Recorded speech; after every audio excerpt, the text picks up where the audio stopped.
was actually typically a little cheaper on the CapEx side, and if you went up to 40 kilowatts or X, significantly cheaper.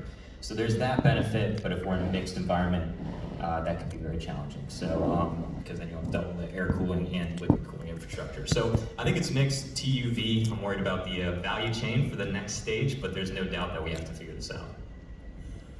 Can I ask the same question to David, which is the OCP representative on this panel, about what he's thinking about that? I think that immersion is dedicated not for the old existing legacy equipment. It's more dedicated for the new generation of the servers where air are not able to do its work of cooling in the best way. And then the owners of these new servers are happy that they are able to cool down, they are able to get more from their equipment, and it's become natural. And if we will try to push existing data centers or colocation to the immersion, it will not work. Not from financial point of view, not from mental point of view. So we just should wait and explain how to build, how to handle that, and make clear for what purposes is immersion cooling. Same thing for the manufacturer of cooling today, which is the Johansson, which is from Systemair, a Swedish company. I always think cooling in Sweden, but they demonstrate they can do it. So can you explain us what you as a cooling company are doing on that point? I mean, we are mainly focusing on air cooling, but I see liquid cooling, either direct to chip or immersion as a complement to air cooling. But I think it's a more delicate question than say which technology is best. You have to look location. Do you have abundance of seawater as you touch? Then you probably should use that. And also on application. High AC density. We heard stories about 150 kilowatts per rack. Then there's no alternative. But then you have other challenges. How do you do with redundancy for immersion cooling, for example? How do you do service and maintenance? So you really have to dedicate cooling to each product. Which technology will be best and which location and which application. Then you can see what's most efficient and most sustainable. Okay, that's starting to clarify a little bit the story, but you know that our data center market structure is occupied for a big part by the colocation. So I'm going to ask to the boss of data center solutions from Siemens, our friend Bertrand. What is, in your opinion, the immersion cooling can be implemented inside of the colocation business? Thank you, Bernard. Good afternoon, everybody. I mean, immersion cooling is definitely an efficient technology, but it's, like it was said before, really dedicated for certain applications, artificial intelligence driving this. And we know that some of the collocator wants to go on this. So it means we will have to prepare dedicated section, maybe in data center or even in greenfield new data center. But to be a little bit controversial, you cannot keep the other cooling solution, the air handling solution. Why? Because again, the collocator, they need to scale up. They have time to market pressure, sustainability pressure, so that in fact immersion cooling and air handling is, let's say, complementary or supplementary. You should not dissociate. And therefore, Siemens is a bit agnostic there because we don't produce any cooling system. We look at both technology and we optimize air handling conditioning, and we're looking with artificial intelligence. But we also look at the liquid cooling technology and work with some partner. But today, this liquid immersion solution cannot be scaled up. And this is the challenge for the collocator. Andy, what is your opinion on that? As a Uptime Institute, you're covering worldwide, and you create a number of approval for all these colocation data center. Does you see, or what is your opinion about this as a specialist on? Well, am I allowed to say I don't know? So, I mean, it's really complicated because if you look at the roadmaps of NVIDIA, AMD, Intel, you look at the requirements that they're going to have on the motherboard, on the chips, you are going to need some kind of liquid cooling to support the applications we've been talking about. At the same time, the world's data center estate, we've got data showing 5% liquid cooling, but I think that's too high. I think it's lower than that. So the world has not invested in anything like it, and I think you guys have already said it. It's going to be difficult, if not impossible, to upgrade that infrastructure. And if you will not get the green sustainability benefits because you'll be driving the chillers too hard, the fan, the pumps too hard, etc. So it's going to be very, very difficult, and you won't be able to do it economically. So we really are at an inflection point where one half of the market is pushing really, the chip providers, NVIDIA, pushing really hard. The other side, we've had people calling us saying, we want to stick with air. We've invested. We have 20 years in our data center. We need help staying with air as the densities go up. So it really is difficult to see how it plays out, whether it ends up being in the colo market that you have isolated areas or separate little data halls. I don't know. I think it's going to be separate. Yeah. But maybe not. I'm sure there's some innovation to come. I don't know if you're going to ask me about concurrent maintainability or all that. I can say that. I ask you. Okay. You've got single points of failure in a liquid cooling system, whether it's cold plate or whether it's immersion.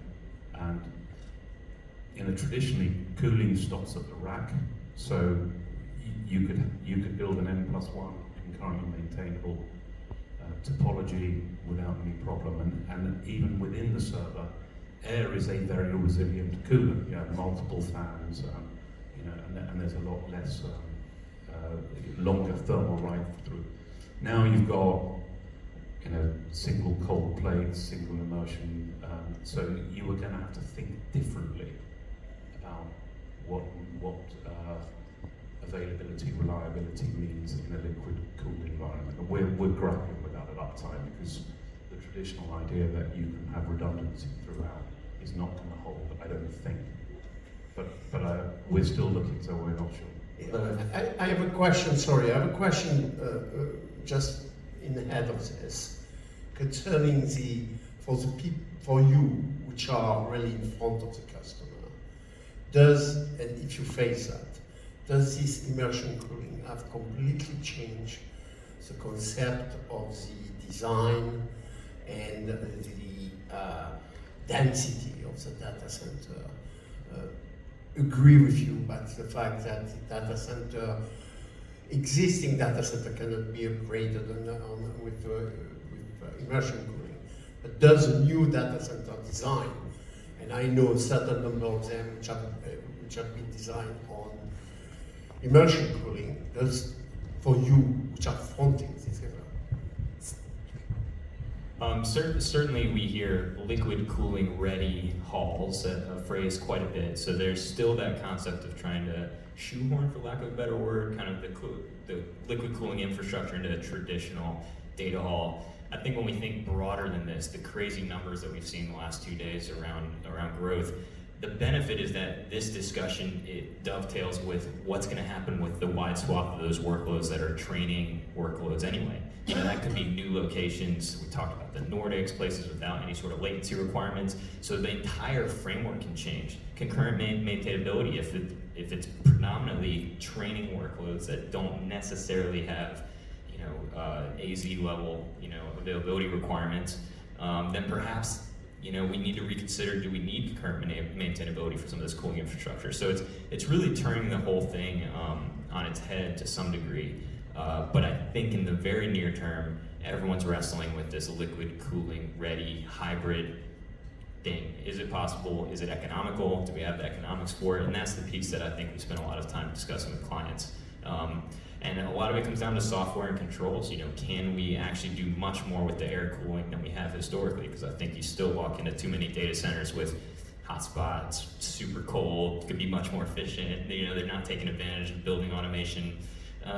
So you go in a couple different directions, but for the bulk of workloads, training workloads, going to the far off places outside of AZs, I'm very excited to see what kind of innovation we decide to put there for purpose-built liquid-cooled data centers. David, what is your opinion? I want to say that you said about immersion, but immersion, it's not need any crack units, etc. And it can be making from scratch. But if we talk about existing colocation, existing air-cooled data center, the direct on chip is a perfect solution, perfect match, because we can increase by 100% the existing load of the data center, or even more, because 50%, even 80% can be liquid cooled, but 20% is still air cooled. So our existing 1 megawatt data center can become 4 megawatts by just adding on chip cooling.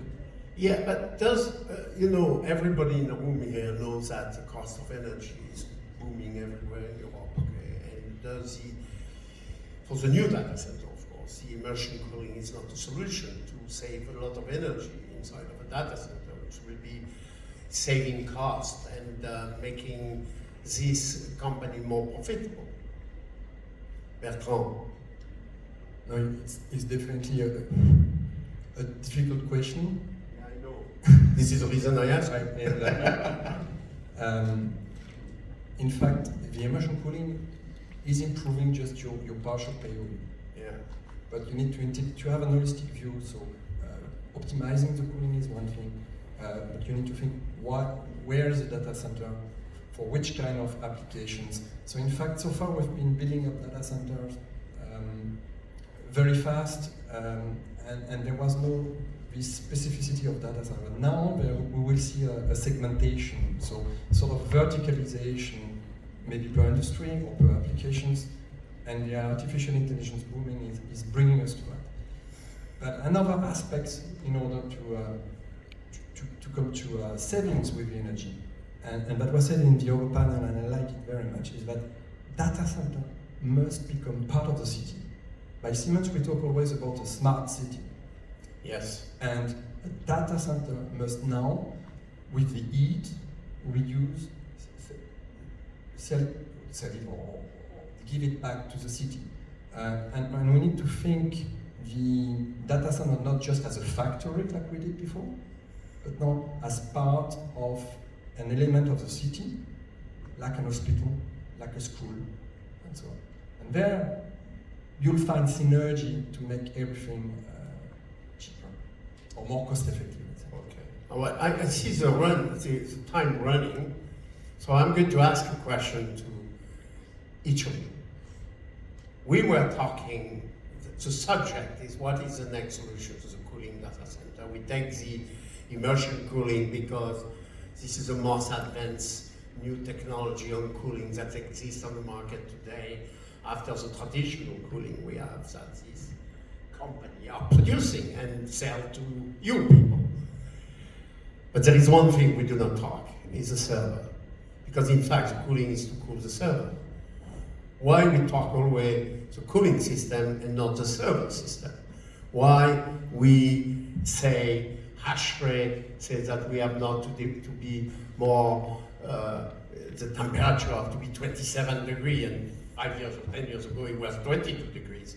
And if you need 27 degrees, means that we're going to have a lot of energy to be used to cool. So why? Tell me, what do you know about the server? What they are going to do to save this problem?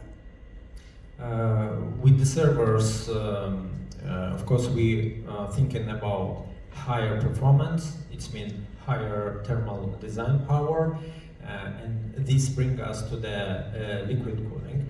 And at the same time, the temperature of TKs is not going, it's not rise up, it's going down. So before, if we have 90 degrees TKs, now it's 60 degrees for GPU.